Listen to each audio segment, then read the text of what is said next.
12,918 గ్రామాలున్నాయి. గ్రామాలు గాని కలకలగాస్తే ఆ గ్రామంలో బ్రహ్మాండమైన అభివృద్ధి అవుతుంది. 5 సంవత్సరాల్లో 92,000 కోట్ల రూపాయల నిధులు గ్రామ అభివృద్ధి కోసం ఖర్చు పెట్టిన పార్టీ తెలుగుదేశం పార్టీ. మీ ఆధ్వర్యంలో 25,000 కిలోమీటర్లు సిమెంట్ రోడ్లు వేశాం. ఇంకో పక్క 100 అవార్డులు వచ్చాయి జాతీయ స్థాయిలో.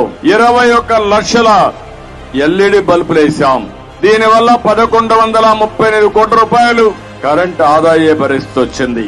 2,115 అంగన్వాడీ బిల్డింగ్లు, పంచాయతీ బిల్డింగ్లు గాని, 5,885 అంగన్వాడీ భవనాలు గాని, 2,251 శ్మశాన వాటికలు గాని, 22 లక్షల మరుగుదొడ్లు కట్టేయడం గాని, 9,599 చెత్త నుంచి సంపద సృష్టించే కేంద్రాలు ఎస్టాబ్లిష్ చేయడం గాని, ఇవన్నీ కూడా మీ ఆధ్వర్యంలో చేశాం. గ్రామాల్లో 6 లక్షల ఫామ్ పాండ్స్ ని ఎక్కడికక్కడ మీరే తవ్వించే పరిస్థితికి వచ్చారు. భారతదేశంలో ఒక పటిష్టమైన వ్యవస్థ ఇప్పుడే అందరూ చెప్పారు. ప్రైమ్ మినిస్టర్ తర్వాత, ముఖ్యమంత్రి తర్వాత ఏదైనా నిర్ణయం తీసుకుని చెక్ ఇచ్చే ఏకైక అధికారం ఒక్క సర్పంచ్కు ఉంది తప్ప మిగిలిన వాళ్ళకు లేదు. ఎమ్మెల్యేలకు లేదు, ఎంపీలకు లేదు. ఆ అధికారం మీకు ఇచ్చారు.